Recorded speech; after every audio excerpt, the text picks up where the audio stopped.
नमस्कार, मैं आशीष कश्यप एक बार फिर से आपका आशीष फेस साइड में मैं स्वागत करता हूं। आज मैं आपके लिए electric field due to electric dipole का सेकंड पार्ट लेकर के आया हूं, जिसमें मैं इलेक्ट्रिक फील्ड कैलकुलेट करूंगा due to equatorial position. Equatorial position से इलेक्ट्रिक फील्ड कैलकुलेट करना मैं आपको बताऊँगा। इससे पहले मैंने एक्सियल पोजीशन या एंड ऑन पोजीशन के लिए इलेक्ट्रिक फील्ड कैलकुलेट करना बताया है इसके जस्ट पहले वाले वीडियो में। ये उसी का सेकंड पार्ट है। तो समय वेस्ट ना करते हुए चलिए शुरू करते हैं। Electric field due to electric dipole at equatorial position. Equatorial position क्या होती है इसे समझ लीजिए। मान लीजिए ये इलेक्ट्रिक डाइपोल है, इधर प्लस क्यू चार्ज है, इधर माइनस क्यू चार्ज है। ये एक दूसरे से 2a डिस्टेंस से सेपरेटेड हैं। ये मिड पॉइंट है। इक्वेटोरियल पोजीशन क्या होती है कि इस डाइपोल से इसके मिड पॉइंट के अलोंग कोई पॉइंट मान लीजिए P, इस पॉइंट P पर हमें इलेक्ट्रिक फील्ड कैलकुलेट करनी है और ये पॉइंट इसकी इक्वेटोरियल पोजीशन को रिप्रेजेंट करता है। तो इलेक्ट्रिक फील्ड कैसे कैलकुलेट करते हैं आपको पता है कि पॉजिटिव चार्ज की वजह से इस पॉइंट तक जो फील्ड लगेगी वो पॉजिटिव चार्ज है, तो इस पॉइंट के आउटवर्ड डायरेक्शन में ही होगी। ठीक, और अगर इस नेगेटिव पॉइंट से देखें तो फील्ड ये आएगी जिसका डायरेक्शन नेगेटिव एक्सिस की तरफ होगा। इसको मैं दूसरे चौक से बना देता हूँ, एक ये और एक ये। ठीक, मान लीजिए प्लस क्यू की वजह से E1 और इसको E2। ठीक, तो एट पॉइंट P पर E1 E2 हम कैलकुलेट करेंगे और E1 E2 का जो रिजल्टेंट आएगा वही हमारी होगी electric field at point P due to electric dipole at equatorial position. ठीक है, तो चलिए फटाफट इसको सिंप्लीफाई कर लेते हैं। देखिए ये 2a डिस्टेंस है तो हाफ डिस्टेंस a होगी, पता है आपको। हमने इस पॉइंट P से मिड पॉइंट की डिस्टेंस r मानी। ये पॉइंट P से ये अगर O हम माने ले रहे हैं तो O से लेकर के P तक डिस्टेंस क्या है, R है। तो आपको दिख रहा है ये 90 degree right angle triangle both side. तो जो डिस्टेंस प्लस Q से P तक होगी या P से माइनस Q तक होगी, वो ये डिस्टेंस हम पाइथागोरस लगा करके कैलकुलेट कर सकते हैं। अकॉर्डिंग टू पाइथागोरस जो ये डिस्टेंस होगी ये होगी √r² प्लस a²। ठीक, hypotenuse square equals to base square plus perpendicular का स्क्वायर। ये डिस्टेंस निकल आई। अब मान लीजिए ये जो एंगल है ये थीटा है। ठीक, ये एंगल थीटा है। तो आपको पता है कि अगर ये एंगल थीटा है तो इक्वल एंगल के हिसाब से ये भी क्या हो जाएगा, थीटा हो जाएगा। थीटा हो जाएगा। अगर आपको यहाँ डाउट हो रहा है तो इस डायग्राम को मैं इधर बना देता हूँ। मैं क्या करता हूँ, इन वेक्टर्स वाले डायग्राम को अलग बना लेता हूँ ताकि आपको समझने में आसानी हो। ये पॉइंट P है, मान लीजिए इस डायरेक्शन में थीटा एंगल माना है, ये Q है प्लस Q। तो इसके अलोंग जो फील्ड मिलेगी हमें वो ये मिलेगी E1 और इस थीटा के साथ ही ये फील्ड होगी E2 जिसमें ये एंगल भी हमारा क्या होगा, थीटा के बराबर। अब देखिए ये एंगल थीटा है, दैट मीन्स ये भी क्या होगा, थीटा होगा। अब अगर ये थीटा है तो आपको पता है कि प्रोजेक्शन ऑफ वेक्टर से ये वेक्टर को कंपोनेंट को हम रिजॉल्व करेंगे तो इसका जिधर थीटा बन रहा है उधर का कंपोनेंट क्या होगा, E cos थीटा। और इस वेक्टर के परपेंडिकुलर डायरेक्शन में इधर की तरफ जो कंपोनेंट बनेगा वो क्या बनेगा, E sin थीटा। ठीक है, E1 है तो आप इसे E1 कर दीजिए, इसे E1 कर दीजिए। ठीक है, अब यहाँ पर देखिए E2 के लिए अगर ये एंगल थीटा है तो इस वेक्टर E2 का जो इधर के अलोंग या इस R के अलोंग जो कंपोनेंट रिजॉल्व होगा, ये वाला कंपोनेंट ये क्या बनेगा, E2 cos थीटा। ठीक, और इसके परपेंडिकुलर डायरेक्शन में इधर की तरफ E2 sin थीटा।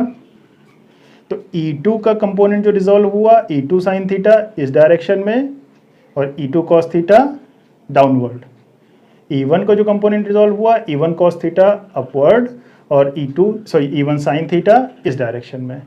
ठीक है, तो आपको दिख रहा है E1 cos थीटा और E2 cos थीटा एक दूसरे के अपोजिट हैं। तो अब यहाँ पर देखिए इस पॉइंट P पर Q1 की वजह प्लस Q की वजह से जो फील्ड लगेगी वो क्या होगी, 1/4 pi epsilon not distance between positive charge and this point, ये है। इस की माइनस क्यू की वजह से भी उतनी ही लगेगी। तो जो मैग्नीट्यूड होगा E1 E2 का वो क्या होगा, अकॉर्डिंग टू दिस डायग्राम या इस हिसाब से जो हमारा E1 होगा वो E2 के बराबर होगा और इसे हमने E मान लिया है, हमने इसे कह दिया है कि ये E के बराबर है, ठीक, E के बराबर। तो ये E1 cos थीटा और E2 cos थीटा यानी E cos थीटा एक दूसरे से कैंसिल हो जाएंगे। तो जो टोटल रिजल्टेंट मिलेगा, so resultant of electric field at point P due to electric dipole is. तो इस पॉइंट P पे जो रिजल्टेंट फील्ड आएगी वो किस डायरेक्शन में आएगी, इधर आएगी। इसका component E sine theta E1 की वजह से और E2 की वजह से भी E साइन थीटा, ठीक, क्योंकि E1 E2 इक्वल हो जाएगा, मैग्नीट्यूड दोनों का क्या होगा, इक्वल होगा, डायरेक्शन डिफरेंट होगी, ठीक है। तो अब हम क्या करेंगे, यहाँ पर जो टोटल फील्ड आएगी वेक्टर E वो किसके इक्वल होगी, E sine theta plus E sine theta, that means 2E sine theta के, किसके इक्वल होगी, 2E साइन थीटा के। अब हम क्या करेंगे, E की वैल्यू प्लेस करेंगे, साइन थीटा रखेंगे और रिजल्ट आ जाएगा। तो चलिए फटाफट देखते हैं। आपको पता है E इक्वल्स टू क्या होता है, 1/4 pi epsilon naught Q over distance between charge and point under root R square plus A square. तो R square plus A square, under root का स्क्वायर करेंगे तो अंडर रूट स्क्वायर एक दूसरे से क्या हो जाएगा, कैंसिल हो जाएगा, ठीक है। इस Q के हिसाब से निकालेंगे तो डिस्टेंस उतनी ही है, बस माइनस साइन यानी कि निगेटिव साइन आ जाएगा, डायरेक्शन डिफरेंट हो जाएगी, मैग्नीट्यूड वही रहेगा। And from figure sine theta क्या होगा, यहाँ से देखिए थीटा ये है तो साइन थीटा, थीटा के सामने perpendicular, perpendicular over hypotenuse is a sine theta. तो परपेंडिकुलर है आपका A और हाइपोटेनियस है आपका under root R square plus A square. Equation 2, 3 और ये इक्वेशन 1।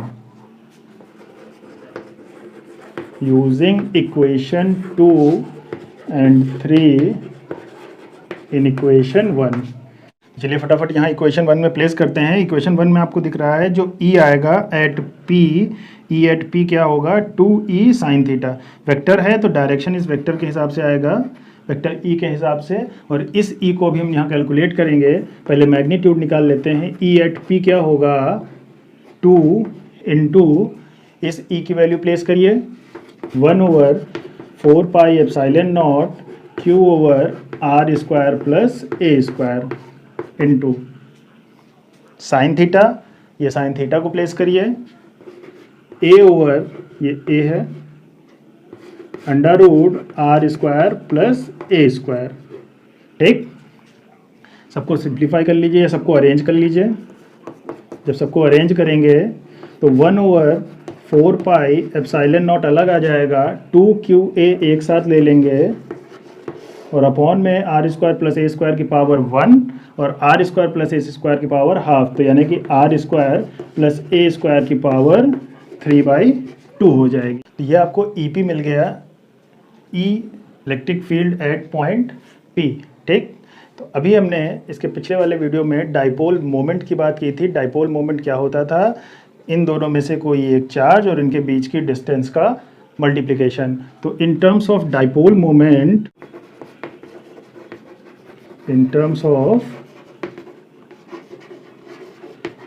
डाइपोल मोमेंट की अगर हम बात करें तो P हमारा डाइपोल मोमेंट होता था और जिसकी वैल्यू Q इंटू 2a के इक्वल होती थी। तो यहाँ पर आपको दिख रहा है Q इंटू 2a से हमें in terms of dipole moment हम इसे लिखेंगे E P equals to 1/4 pi epsilon naught P over r square plus a square का पावर 3/2।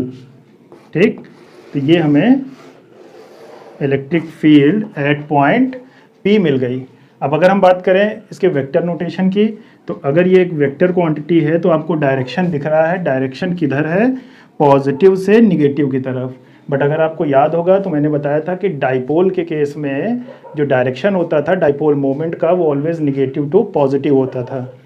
ये डायरेक्शन होता था आपका डाइपोल मोमेंट का और हमें रिजल्टेंट फील्ड किधर मिल रही है, अपोजिट टू डाइपोल मोमेंट। तो इसका जो डायरेक्शन होगा वो माइनस ऑफ पी कैप के डायरेक्शन में होगा।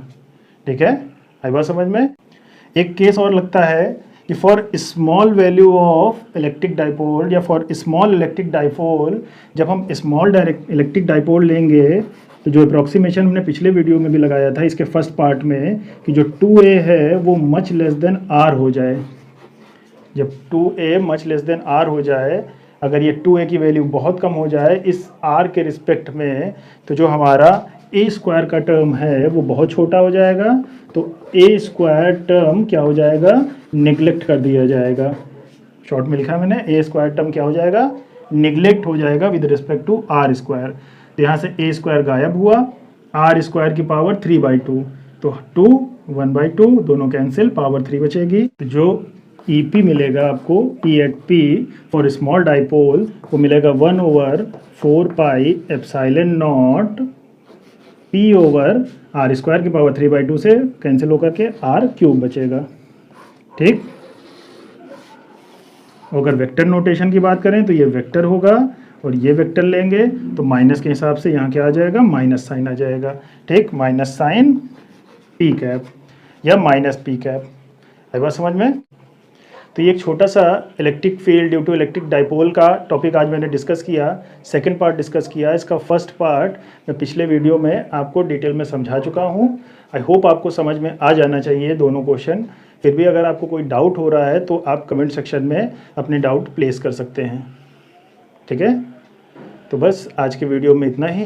नेक्स्ट वीडियो में नए टॉपिक के साथ मिलते हैं, तब तक के लिए नमस्कार।